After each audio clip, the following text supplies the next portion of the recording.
Okay, y'all, this is the last chapter of this book, The Copper Beeches, from the Adventures of Sherlock Holmes by Sir Arthur Conan Doyle. To the man who loves art for its own sake, remarked Sherlock Holmes, tossing aside the advertisement sheet of the Daily Telegraph. It is frequently in its least important and lowliest manifestations that the keenest pleasure is to be derived. It is pleasant to me to observe, Watson, that you have so far grasped this truth that in these little records of our cases, which you have been good enough to draw up, and I am bound to say, occasionally to embellish, you have given prominence not so much to the many causes célèbres and sensational trials in which I have figured, but rather to those incidents which may have been trivial in themselves, but which have given room for those faculties of deduction and of logical synthesis which I have made my special province. And yet, said I, smiling, I cannot quite hold myself absolved from the charge of sensationalism which has been urged against my records. You have erred, perhaps, he observed, taking up a glowing cinder with the tongs and lighting with it the long cherry wood pipe which was wont to replace his clay when he was in a dubious rather than a meditative mood. You have erred perhaps in attempting to put color and life into each of your statements instead of confining yourself to the task of placing upon record that severe reasoning from cause to effect, which is really the only notable feature about the thing. It seems to me that I have done you fully justice in the matter, I remarked with some coldness, for I was repelled by the egotism which I had more than once observed to be a strong factor in my friend's singular character.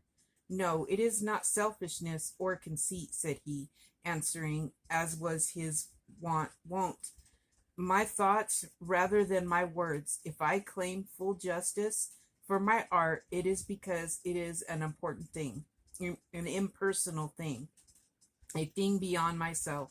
Crime is common, logic is rare, therefore it is upon the logic rather than upon the crime that you should dwell. You have degraded what should have been a course of lectures into a series of tales. It was a cold morning of the early spring, and we sat after breakfast on either side of a cheery fire in the old room at Baker Street. A thick fog rolled down between the lines of dun-colored houses, and the opposing windows loomed like dark, shapeless blurs through the heavy yellow wreaths. Our gas was lit and shone on the white cloth and glimmered of china and metal, for the table had not been cleared yet. Sherlock Holmes had been silent all the morning, dipping continuously into the advertisement columns of a succession of papers, until at last, having apparently given up his search, he had emerged in no very sweet temper to lecture me upon my literary shortcomings. At the same time, he remarked after a pause, during which he had sat puffing at his long pipe and gazing down into the fire, you can hardly be open to a charge of sensationalism, for out of these cases which you have been so kind as to interest yourself in, a fair proportion do not treat of crime in its legal sense at all. The small matter in which I endeavored to help the King of Bohemia, the singular experience of Miss Mary Sutherland, the problem connected with the man with the twisted lip, and the incident of the noble bachelor, were all matters which are outside the pale of the law. But in avoiding the sensational, I fear that you may have bordered on the trivial. The end may have been so, I answered, but the methods I hold to have been novel and of interest. Pshaw, my dear fellow, what do the public, the great unobservant public, who could hardly tell a weaver by his tooth or a compositor by his left thumb, care about the finer shades of analysis and deduction? But indeed, if you are trivial, I cannot blame you, for the days of the great cases are past. Man, or least criminal man, has lost all enterprise and originality. As to my own little practice, it seems to be degenerating into an agency for recovering lost lead pencils and giving advice to young ladies from boarding schools. I think that I have touched bottom at last, however. This note I had this morning marks my 0 point, I fancy. Read it. He tossed a crumpled letter across to me. It was dated from Montague Place upon the preceding evening and ran thus: Dear Mr. Holmes, I am very anxious to consult you as to whether I should or should not accept a situation which has been offered to me as governess. I shall call at 10:30 tomorrow if I do not inconvenience you. Yours faithfully, Violet Hunter. Do you know the young lady? I asked. Not I. It is 10:30 now. Yes, and I have no doubt that that is her ring. It may turn out to be of more interest than you think. You remember that the affair of the blue carbuncle, which appeared to be a mere whim at first, developed into a serious investigation. It may be so in this case also. Well, let us hope so. But our doubts will very soon be solved, for here, unless I am much mistaken, is the person in question. As he spoke, the door opened and a young lady entered the room. She was plainly but neatly dressed, with a bright, quick face, freckled like a plover's egg, and with the brisk manner of a woman who has had her own way to make in the world. You'll excuse my troubling you, I am sure, said she, as my companion rose to greet her, but I have had a very strange experience, and as I have no parents or relations of any sort from whom I could ask advice, I thought that perhaps you would be kind enough to tell me what I should do. Pray take a seat, Miss Hunter. I shall be happy to do anything that I can to serve you.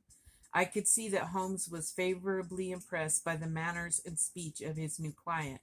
He looked her over in his searching fashion, and then composed himself, with his lids drooping and his fingertips together, to listen to her story. I have been a governess for 5 years, said she, in the family of Colonel Spence Monroe. But 2 months ago the colonel received an appointment at Halifax in Nova Scotia, and took his children over to America with him, so that I found myself without a situation. I advertised and I answered advertisements, but without success. At last, the little money which I had saved began to run out, and I was at my wits' end as to what I should do. There is a well-known agency for governesses in the West End called Westaways. No, Lucy, Westaways, and there I used to call about once a week in order to see whether anything had turned up which might suit me.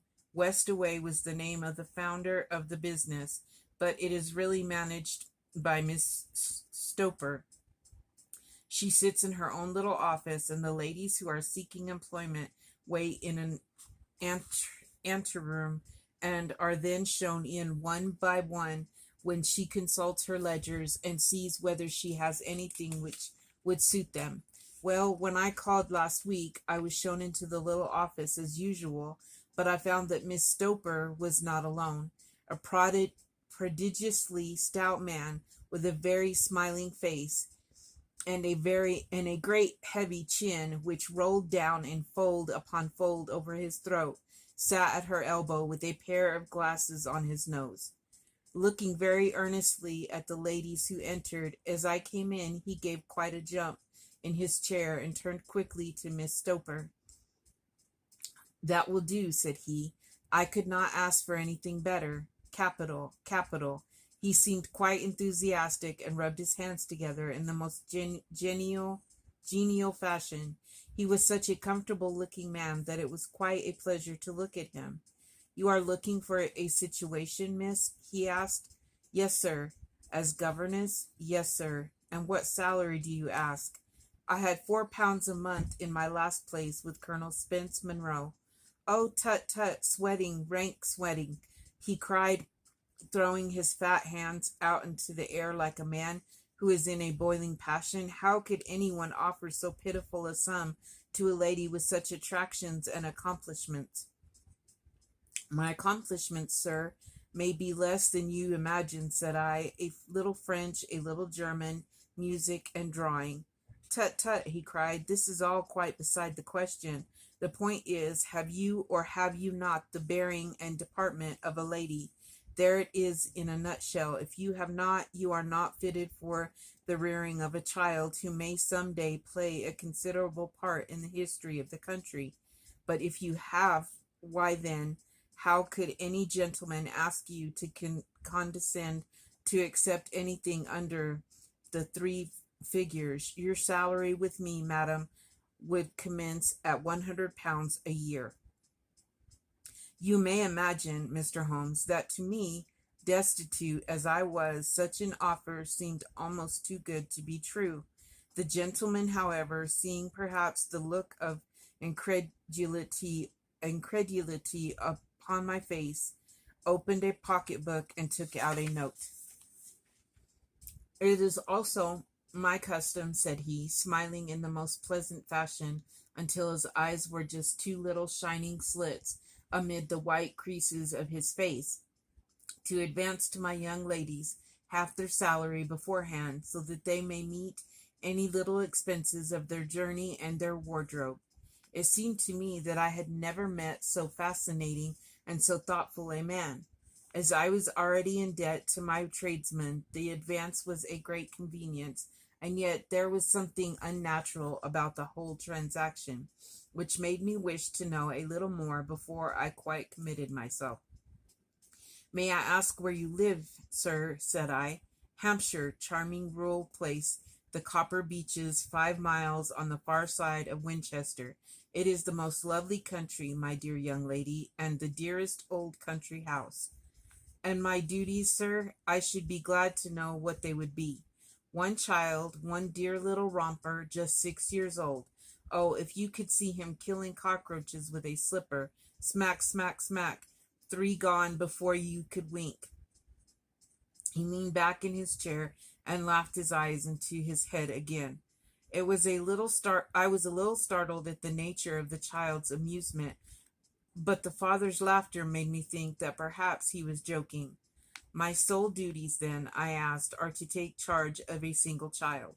No, no, not the sole, not the sole. My dear young lady, he cried, your duty would be, as I am sure your good sense would suggest, to obey any little commands my wife might have, provided always that they were such commands as a lady might with propriety obey. You see no difficulty, hey? I should be happy to make myself useful. Quite so. In dress now, for example, we are fatty people, fatty but kind-hearted. If you were asked to wear any dress which we might give you, you would not object to our little whim, eh? No, said I, considerably astonished at his words. Or to sit here or sit there, that would not be offensive to you? Oh, no. Or to cut your hair quite short before you come to us?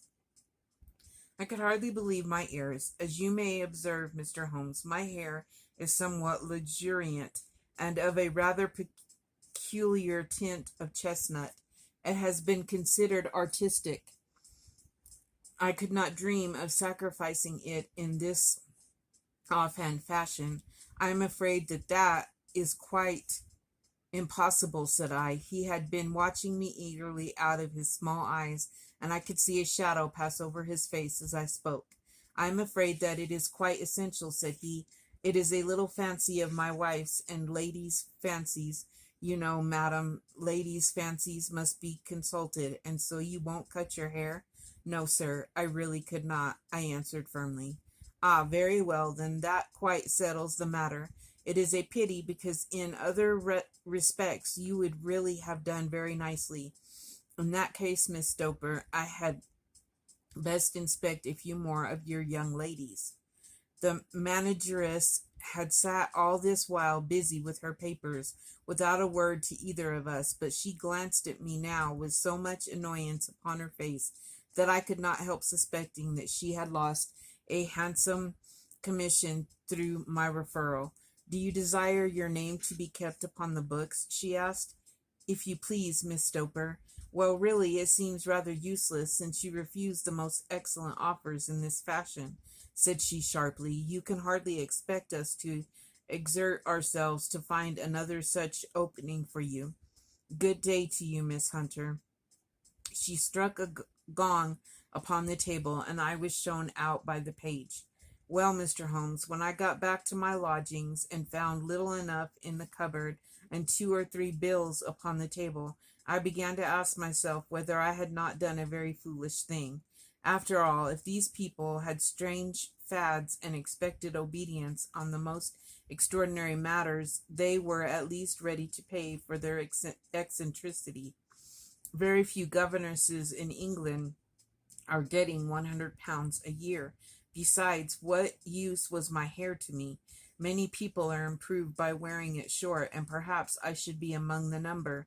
Next day I was inclined to think that I had made a mistake, and by the day after I was sure of it. I had almost overcome my pride so far as to go back to the agency and inquire whether the place was still open, when I received this letter from the gentleman himself. I have it here, and I will read it to you. Dear Miss Hunter, Miss Stoper was very kindly given me your address, and I write from here to ask you whether you have reconsidered your decision. My wife is very anxious that you should come, for she has been much attracted by my description of you. We are willing to give you £30 a quarter or £120 a year, so as to recompense you for any little inconvenience which our fads may cause you. They are not very exacting after all. My wife is fond of a particular shade of electric blue, and would like you to wear such a dress indoors in the morning. You need not, however, go to the expense of purchasing one, as we have one belonging to my dear daughter Alice, now in Philadelphia, which would, I should think, fit you very well.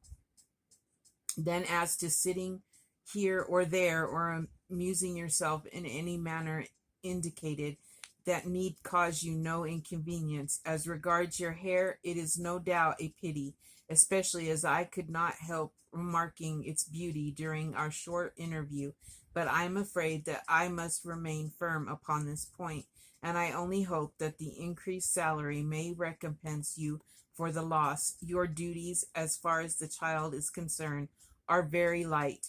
Now do try to come, and I shall meet you with the dog cart at Winchester. Let me know your train. Yours faithfully, Jethro Rucastle. That is the letter which I have just received, Mr. Holmes, and my mind is made up that I will accept it. I thought, however, that before taking the final step, I should like to submit the whole matter to your consideration.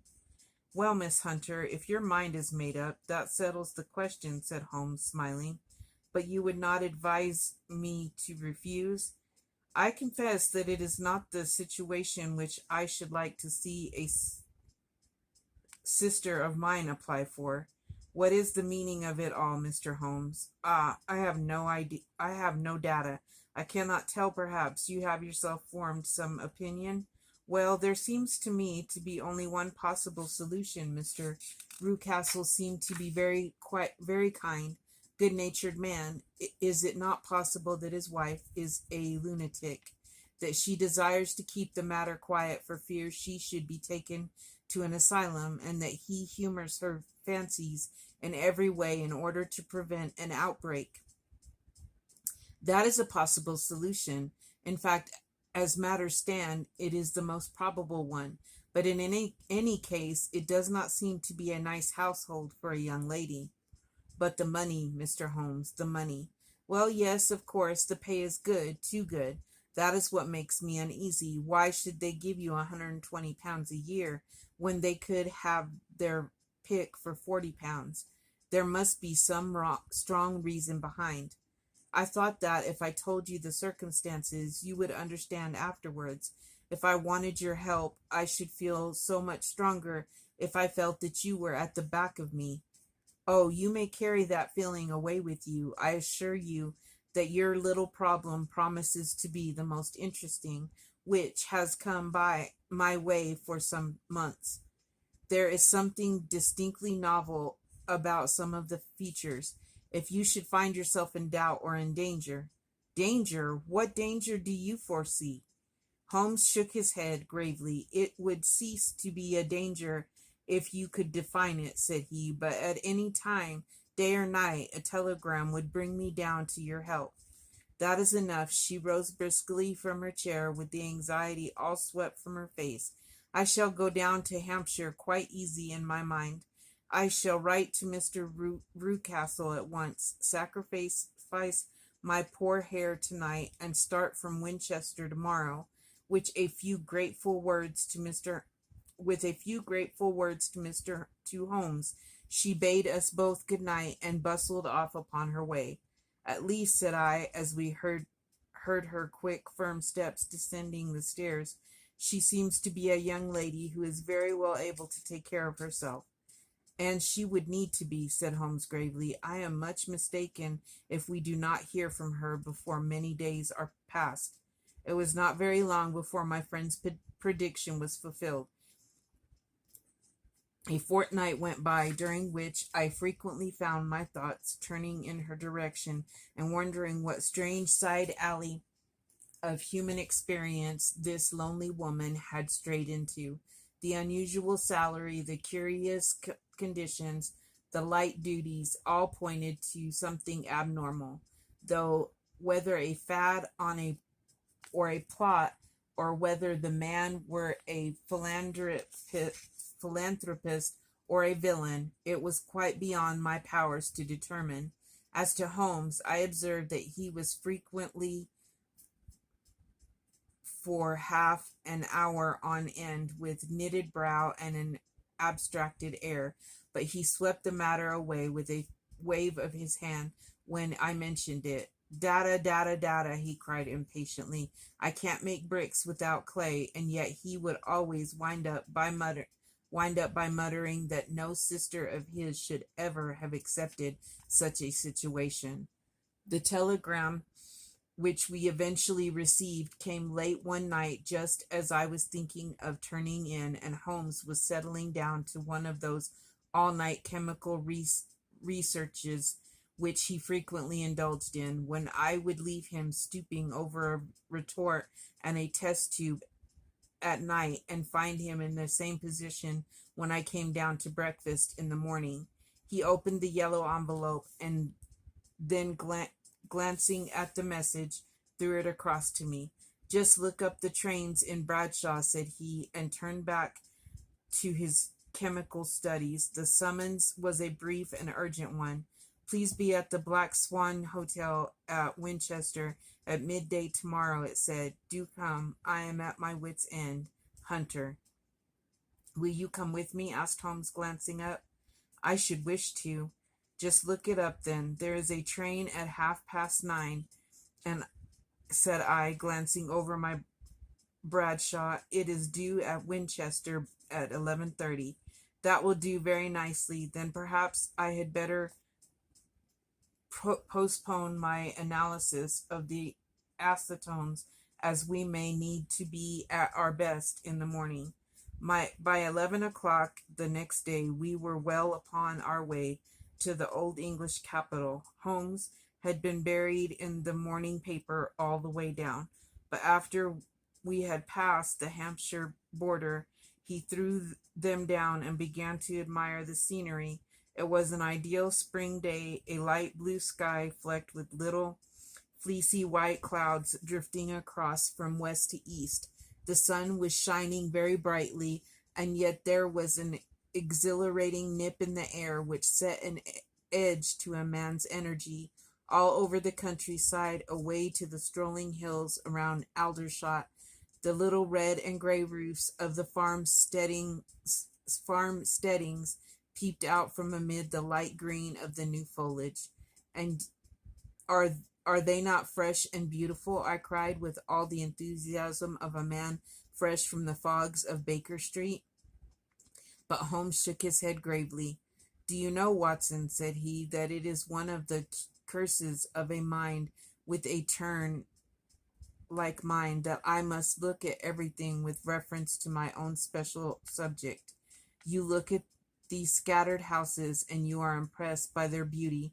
I look at them and the only thought which comes to me is a feeling of their isolation and of the impunity with which crime may be committed there. Good heavens, I cried, who would associate crime with these dear old homesteads? They always fill me with a certain horror. It is my belief, Watson, founded upon my experience, that the lowest and vilest alleys in London do not present a more dreadful record of sin than does the smiling and beautiful countryside. You horrify me. But the reason is very obvious. The pressure of public opinion can do in the town what the law cannot accomplish. There is no lane so vile than the scream of a tortured child, or the thud of a drunkard's blow. Does not beget sympathy and indignation among the neighbors, and then the whole machinery of justice is ever so close that a word of complaint can set it going, and there is but a step between the crime and the dock. But look at these lonely houses, each in its own fields, filled for the most part with poor ignorant folk who know little of the law.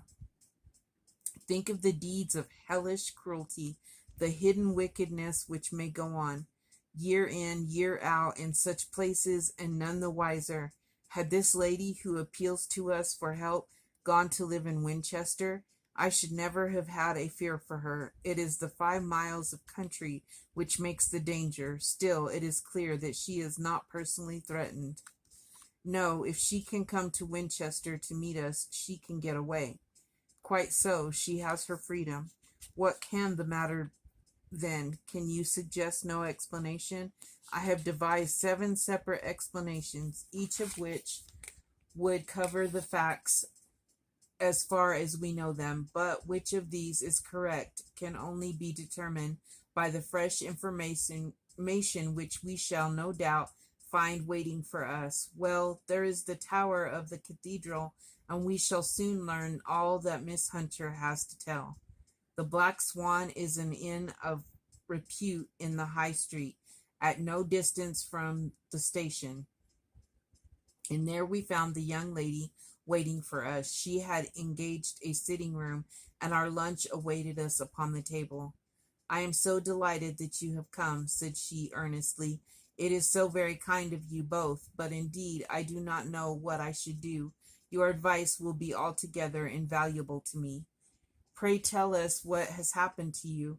I will do so, and I must be quick, for I have promised Mr. Rucastle to be back before 3. I got his leave to come into town this morning, though he little knew for what purpose. Let us have everything in its due order. Holmes thrust his long thin legs out towards the fire and composed himself to listen. In the first place, I may say that I have met, on the whole, with no actual ill treatment from Mr. and Mrs.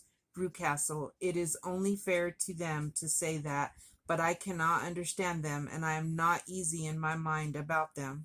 What can you not understand? Their reasons for their conduct, but you shall have it all just as it occurred when I came down. Mr. Rucastle met me here and drove me in his dog cart to the Copper Beeches. It is, as he said, beautifully situated, but it is not beautiful in itself, for it is a large square block of a house, whitewashed, but all stained and streaked with damp and bad weather. There are grounds. It is, as he said, beautifully situated, but is not beautiful in itself, for it is a large square block of a house, whitewashed, but all stained and streaked with damp and bad weather. There are grounds round it, woods on 3 sides, and on the 4th a field which slopes down to the Southampton high road, which curves past about 100 yards from the front door.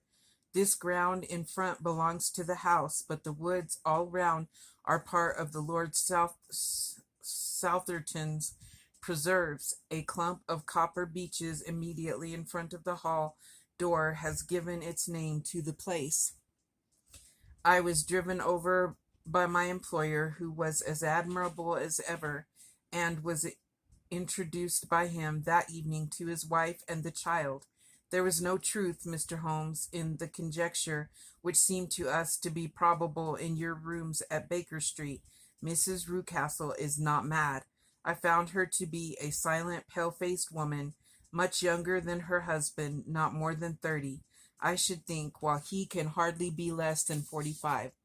From their conversations, I have gathered that they have been married about 7 years, that he was a widower, and that his only child by the first wife was the daughter who has gone to Philadelphia. Mr. Rucastle told me in private that the reason why she had left them was that she had an unreasoning aversion to her stepmother. As the daughter could not have been less than 20, I can quite imagine that her position must have been uncomfortable with her father's young wife. Mrs. Rucastle seemed to me to be colorless in mind as well as in feature. She impressed me neither favorably nor the reverse. She was a nonentity. It was easy to see that she was passionately devoted both to her husband and her little son. Her light gray eyes wandered continually from one to the other, noting every little want and forestalling it if possible. He was kind to her also in his bluff, boisterous fashion, and on the whole they seemed to be a happy couple. And yet she had some secret sorrow, this woman. She would often be lost in deep thought, with the saddest look upon her face. More than once I have surprised her in tears. I have thought sometimes that it was the disposition of her child which weighed upon her mind, for I have never met so utterly spoiled and so ill-natured a little creature. He is small for his age, with a head which is quite disproportionately large. His whole life appears to be spent in an alternation between savage fits of passion and gloomy intervals of sulking. Giving pain to any creature weaker than himself seems to be his one idea of amusement, and he shows quite remarkable talent in planning the capture of mice, little birds, and insects. But I would rather not talk about the creature, Mr. Holmes, and indeed he has little to do with my story. I am glad of all details, remarked my friend, whether they seem to you to be relevant or not. I should try not to miss anything of importance. The one unpleasant thing about the house which struck me at once was the appearance and conduct of the servants. There are only two, a man and his wife. Toller, for that is his name, is rough, uncouth man with grizzled hair and whiskers and a perpetual smell of drink. Twice since I have been with them, he has been quite drunk, and yet Mr. Rucastle seemed to take no notice of it. His wife is a very tall and strong woman with a sour face, as silent as Mrs. Rucastle, and much less amiable. They are a most unpleasant couple, but fortunately I spend most of my time in the nursery and my own room, which are next to each other in one corner of the building. For 2 days after my arrival at the Copper Beeches, my life was very quiet. On the third, Mrs. Rucastle came down just after breakfast and whispered something to her husband. "Oh, yes," said he, turning to me, "we are very much obliged to you, Miss Hunter, for falling in with our whims so far as to cut your hair. I assure you that it has not detracted in the tiniest iota from your appearance. We shall now see how the electric blue dress will become you. You will find it laid out upon the bed in your room, and if you would be so good as to put it on, we should both be extremely obliged." The dress which I found waiting for me was a peculiar shade of blue. It was of excellent material, a sort of beige, but it bore unmistakable signs of having been worn before. It could not have been a better fit if I had been measured for it. Both Mr. and Mrs. Rucastle expressed a delight at the look of it, which seemed quite exaggerated in its vehemence. They were waiting for me in the drawing room, which is a very large room, stretching along the entire front of the house, with three long windows reaching down to the floor. A chair had been placed close to the center window, with its back turned towards it. In this I was asked to sit, and then Mr. Rucastle, walking up and down on the other side of the room, began to tell me a series of the funniest stories that I have ever listened to. You cannot imagine how comical he was, and I laughed until I was quite weary. Mrs. Rucastle, however, who has evidently no sense of humor, never so much as smiled, but sat with her hands in her lap and a sad, anxious look upon her face. After an hour or so, Mr. Rucastle suddenly remarked that it was time to commence the duties of the day, and that I might change my dress and go to little Edward in the nursery. 2 days later, this same performance was gone through under exact similar circumstances.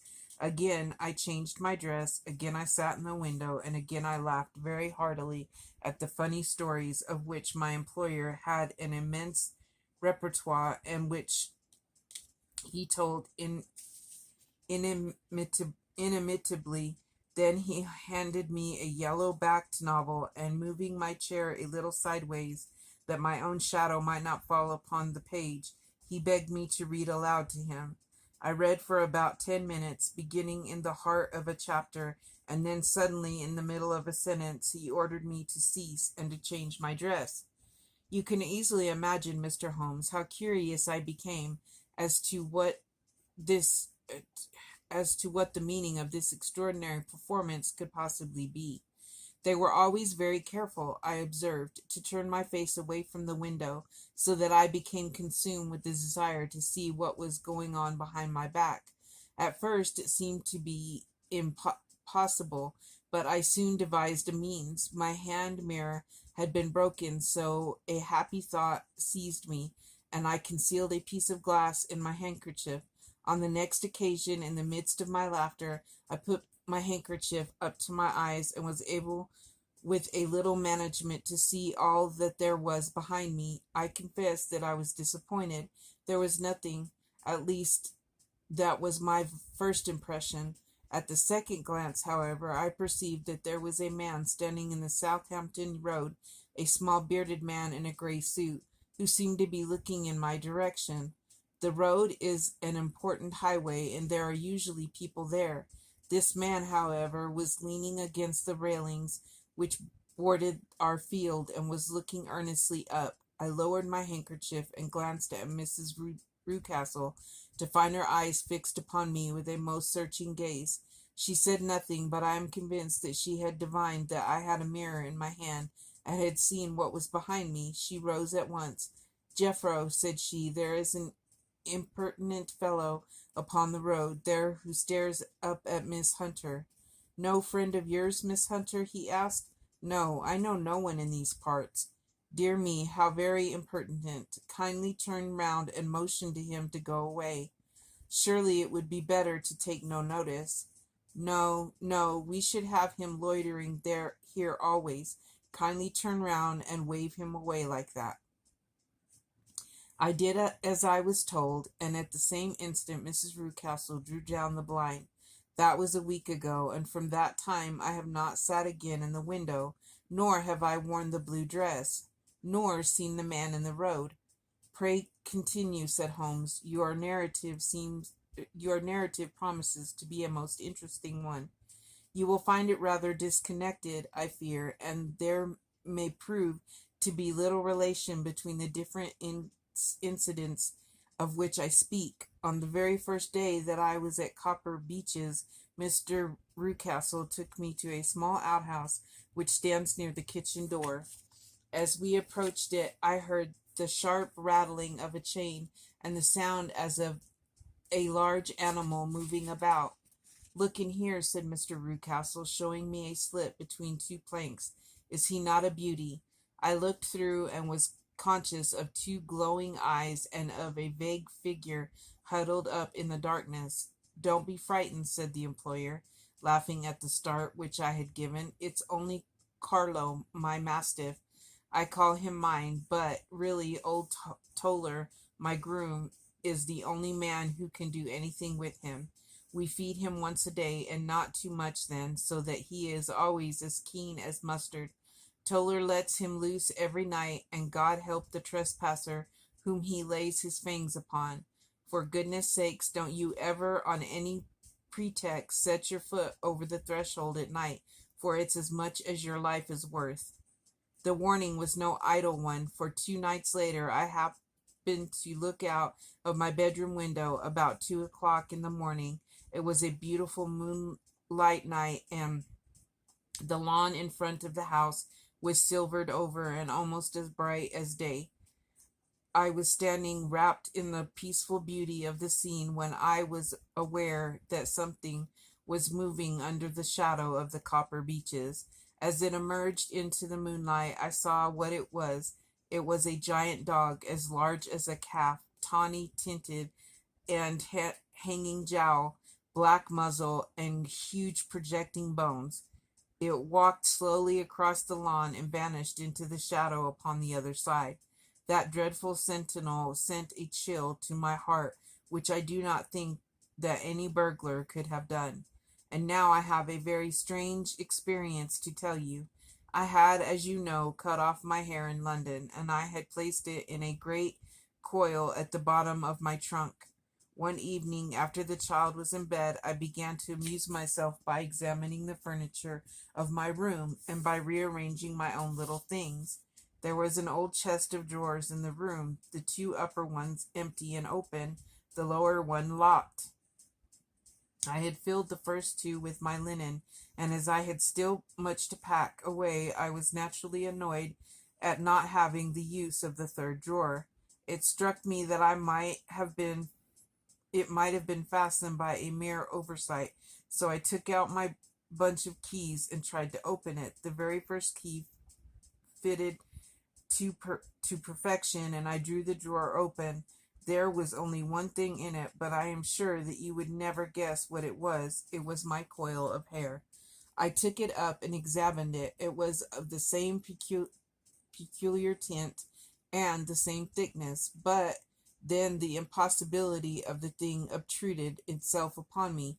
How could my hair have been locked in the drawer? With trembling hands I undid my trunk, turned out the contents, and drew from the bottom my own hair. I laid the 2 tresses together, and I assure you that they were identical. Was it not extraordinary? Puzzle as I would, I could make nothing at all of what it meant.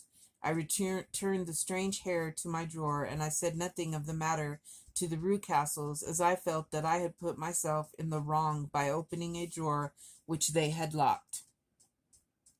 I am naturally observant, as you may have remarked, Mr. Holmes, and I soon had a pretty good plan of the whole house in my head. There was one wing, however, which appeared not to be inhabited at all. A door which faced that which led into the quarters of the Tollers opened into this suite, but it was invariably locked. One day, however, as I ascended the stair, I met Mr. Rucastle coming out through this door, his keys in his hand, and a look on his face which made him a very different person to the round, jovial man to whom I was accustomed to. His cheeks were red, his brows was all crinkled with anger, and the veins stood out at his temples with passion. He locked the door and hurried past me without a word or a look. This aroused my curiosity. When I went out for a walk in the grounds with my charge, I strolled round to the side from which I could see the window of this part of the house. There were 4 of them in a row, 3 of which were simply dirty, while the 4th was shuttered up. They were evidently all deserted. As I strolled up and down, glancing at them occasionally, Mr. Rucastle came out to me, looking as merry and jovial as ever. "Ah," said he, "you must not think me rude if I passed you without a word, my dear young lady. I was preoccupied with business matters." I assured him that I was not offended. "By the way," said I, "you seem to have quite a suite of spare rooms up there, and one of them has the shutters up." He looked surprised and, as it seemed to me, a little startled at my remark. "Photography is one of my hobbies," said he. "I have made my dark room up there, but dear me, what an observant young lady we have come upon. Who would have believed it? Who would have ever believed it? He spoke in a jesting tone, but there was no jest in his eyes as he looked at me. I read suspicion there and annoyance, but no jest. Well, Mr. Holmes, from the moment that I understood that there was something about that suite of rooms which I was not to know, I was all on fire to go over them. It was not mere curiosity, though. I have my share of that. It was more a feeling of duty, a feeling that some good might come from my penetrating to this place. They talk of a woman's instinct. Perhaps it was woman's instinct which gave me that feeling. At any rate, it was there, and I was keenly on the lookout for any chance to pass the forbidden door. It was only yesterday that the chance came. I may tell you that beside Mr. Rucastle, both Toller and his wife find something to do in these deserted rooms, and I once saw him carrying a large black linen bag with him through the door.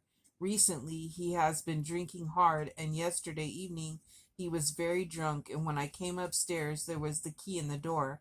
I have no doubt at all that he had left it there. Mr. and Mrs. Rucastle were both downstairs, and the child was with them, so that I had an admirable opportunity. I turned the key gently in the lock, opened the door, and slipped through.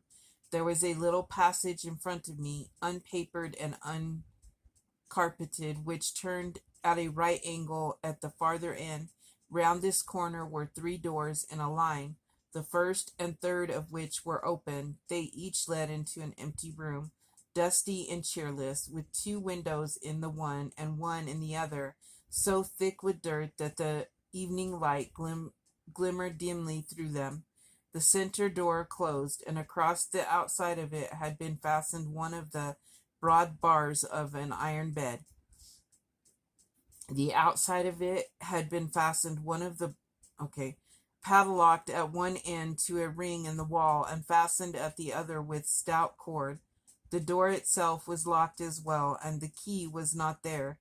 This barricaded door corresponded clearly with the shuttered window outside, and yet I could see by the glimmer from the beneath it that the room was not in darkness. Evidently there was a skylight which let in light from above.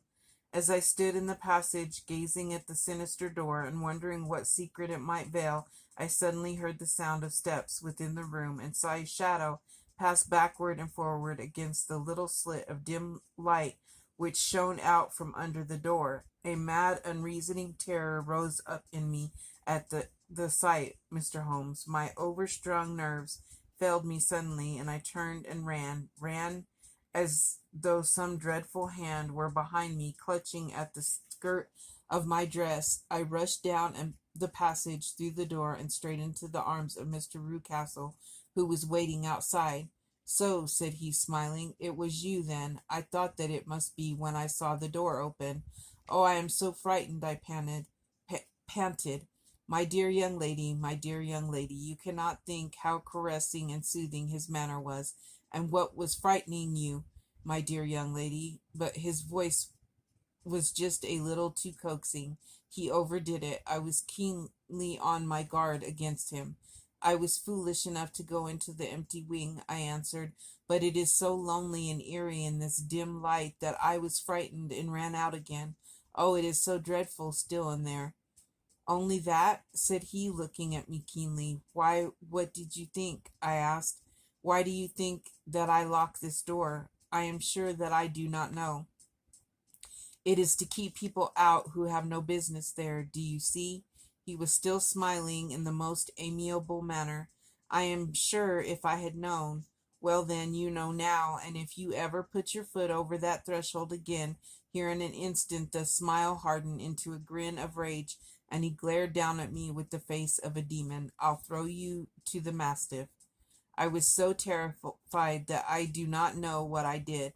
I suppose that I must have rushed past him into my room. I remember nothing, and I found myself lying on my bed, trembling all over. Then I thought of you, Mr. Holmes. I could not live there longer without some advice. I was frightened of the house, of the man, of the woman, of the servants, even of the child. They were all horrible to me. If I could only bring you down, all would be well. Of course, I might have fled from the house, but my curiosity was almost as strong as my fears. My mind was soon made up. I would send you a wire.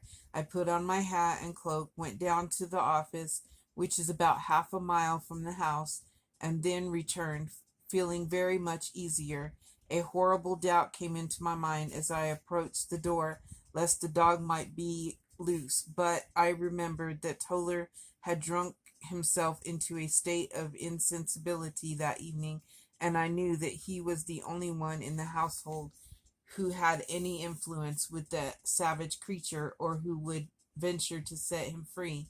I slipped in safety and lay awake half the night in my joy at the thought of seeing you.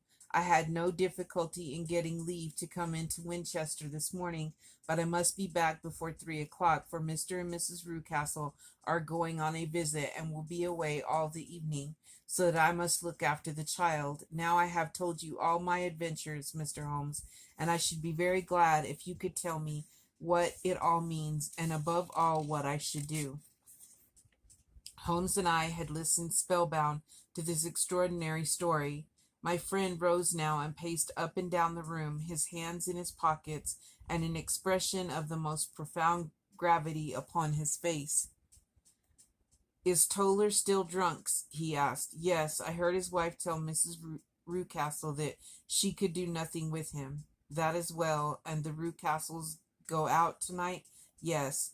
"Is there a cellar with a good strong lock?" "Yes, the wine cellar.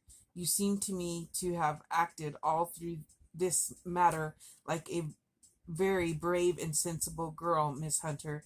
Do you think that you could perform one more feat? I should not ask it of you if I did not think you a quite exceptional woman." "I will try. What is it?" "We shall be at the Copper Beeches by 7 o'clock, my friend and I. The Rucastles will be gone by that time, and Toller will, we hope, be incapable. There only remains Mrs. Toller, who might give the alarm. If you could send her into the cellar on some errand, and then turn the key upon her, you would facilitate matters immensely." "I will do it." "Excellent. We shall then look through into the affair. Of course, there is only one feasible explanation. You have been brought there to personate someone, and the real person is imprisoned in this chamber. That is obvious. As to who this prisoner is, I have no doubt that it is the daughter, Miss Alice Rucastle, if I remember right, who was said to have gone to America. You were chosen, doubtless, as resembling her in height, figure, and the color of your hair. Hers had been cut off, very possibly in some illness through which she has passed, and so, of course, yours had to be sacrificed also. By a curious chance you came upon her tresses. The man in the road was undoubtedly some friend of hers, possibly her fiancé, and no doubt, as you wore the girl's dress and were so like her, he was convinced from your laughter whenever he saw you, and afterwards from your gesture, that Miss Rucastle was perfectly happy, and that she no longer desired his attentions. The dog is let loose at night to prevent him from endeavoring to communicate with her. So much is fairly clear. The most serious point in the case is the disposition of the child." "What on earth has that to do with it?" I ejaculated. "My dear Watson, you as a medical man are continually gaining light as to the tendencies of a child by the study of the parents. Don't you see that the converse is equally valid? I have frequently gained my first real insight into the character of the parents by studying their children. This child's disposition is abnormally cruel, merely for cruelty's sake, and whether he derives this from his smiling father, as I should suspect, or from his mother, it bodes evil for the poor girl who is in their power." "I am sure that you are right, Mr. Holmes," cried our client. "A thousand things come back to me which make me certain that you have hit it. Oh, let us lose not an instant in bringing help to this poor creature. We must be circumspect, for we are dealing with a very cunning man. We can do nothing until 7 o'clock. At that hour we shall be with you, and it will not be long before we solve the mystery. We were as good as our word, for it was just 7 when we reached the Copper Beeches, having put up our trap at a wayside public house. The group of trees, with their dark leaves shining like burnished metal in the light of the setting sun, were sufficient to mark the house, even had Miss Hunter not been standing smiling on the doorstep. "Have you managed it?" asked Holmes. A loud thudding noise came from somewhere downstairs. "That is Mrs. Toller in the cellar," said she. "Her husband lies snoring on the kitchen rug.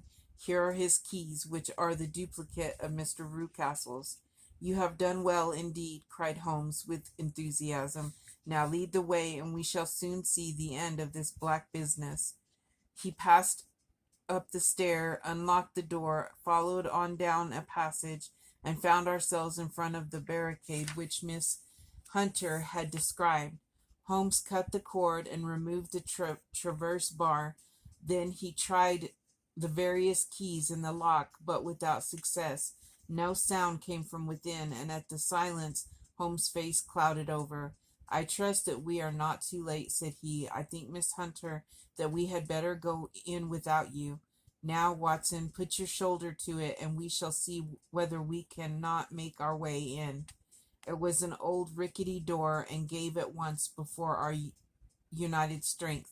Together we rushed into the room. It was empty. There was no furniture, save a little pallet bed, a small table, and a basket full of linen.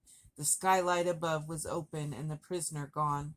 "There has been some villainy here," said Holmes. "This beauty has guessed Miss Hunter's intentions and carried his victim off." "But how?" "Through the skylight. We shall soon see how he managed it. He swung himself up onto the roof. Ah, yes," he cried, "here's the end of a long light ladder against the eaves. That is how he did it." "But it is impossible," said Miss Hunter. "The ladder was not there when the Rucastles went away. He has come back and done it. I tell you that he is a clever one and dangerous man. I should not be very much surprised if this were he whose step I hear now upon the stair. I think, Watson, that it would be as well for you to have your pistol ready." The words were hardly out of his mouth before a man appeared at the door of the room, a very fat and burly man with a heavy stick in his hand. Miss Hunter screamed and shrunk against the wall at the sight of him, but Sherlock Holmes sprang forward and confronted him. "You villain," said he, "where's your daughter?" The fat man cast his eyes round and then up at the open skylight. "It is for me to ask you that," he shrieked. "You thieves, spies and thieves! I have caught you, have I? You are in my power. I'll serve you." He turned and clattered down the stairs as hard as he could go. He turned and clattered. Oh, "He's gone for the dog," cried Miss Hunter. "I have my revolver," said I. "Better close the front door," cried Holmes, and we all rushed down the stairs together. We had hardly reached the hall when we heard the baying of a hound, and then a scream of agony with a horrible worrying sound it was dreadful to listen to. An elderly man with a red face and shaking limbs came staggering out at a side door. "My God," he cried, "someone has loosed the dog. It's not been fed for 2 days. Quick, quick, or it'll be too late." Holmes and I rushed out and round the angle of the house, with Toller hurrying behind us. There was the huge famished brute, its black muzzle buried in Rucastle's throat, while he writhed and screamed upon the ground. Running up, I blew his brains out, and it fell over with a keen white teeth still meeting in the great creases of his neck. With much labor we separated them and carried him, living but horribly mangled, into the house. We laid him upon the drawing-room sofa, and having dispatched the sobered Toller to bear the news to his wife, I did what I could to relieve his pain. We were all assembled round him when the door opened and a tall, gaunt woman entered the room. "Mrs. Toller?" cried Miss Hunter. "Yes, miss. Mr. Rucastle let me out when he came back before he went up to you. Ah, miss, it is a pity you didn't let me know what you were planning, for I would have told you that your pains were wasted. Ha, said Holmes, looking keenly at her. It is clear that Mrs. Toller knows more about this matter than anyone else. Yes, sir, I do, and I am ready enough to tell what I know. Then pray sit down and let us hear it, for there are several points on which I must confess that I am still in the dark. I will soon make it clear to you, said she, and I'd have done so before now if I could ha got out from the cellar. If there's a police court business over this, you'll remember that I was the one that stood your friend, and that I was Miss Alice's friend too. She was never happy at home, Miss Alice wasn't, from the time that her father married again.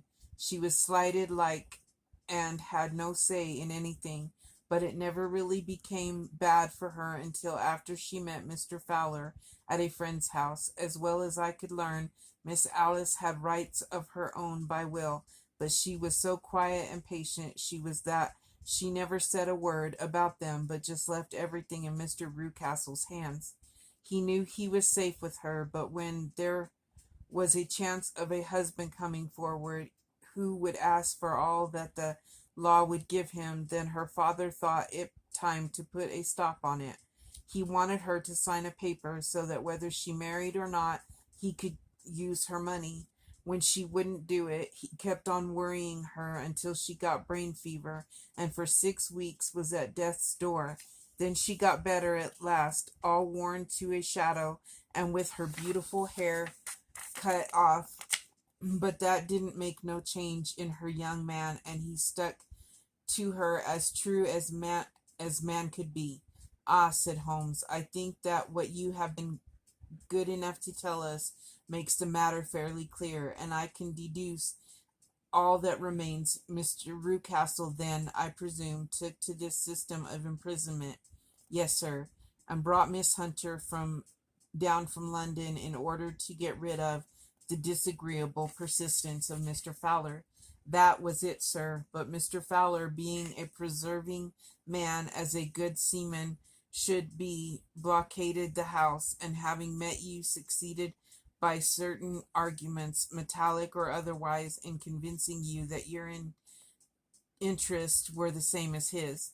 Mr. Fowler was a very kind-spoken, free-handed gentleman, said Mrs. Toller serenely, and in this way he managed that your good man should have no want of drink, and that a ladder should be ready at the moment when your master had gone out. You have it, sir, just as it happened. I am sure we owe you an apology, Mrs. Toller, said Holmes, for you have certainly cleared up everything which puzzled us, and here comes the country surgeon and Mrs. Rucastle. So I think, Watson, that we had best escort Miss Hunter back to Winchester, as it seems to me that our locus standi now is rather a questionable one. And thus was solved the mystery of the sinister house with the copper beeches in front of the door. Mr. Rucastle survived, but was always a broken man, kept alive solely through the care of his devoted wife. They still live with their old servants, who probably know so much of Rucastle's past life that he finds it difficult to part from them. Mr. Fowler and Miss Rucastle were married by special license in Southampton the day after their flight, and he is now the holder of a government appointment in the island of Mauritius. As to Miss Violet Hunter, my friend Holmes, rather to my disappointment, manifested no further interest in her when once she had ceased to be the center of one of his problems, and she is now the head of a private school at Walsall, where I believe that she has met with considerable success.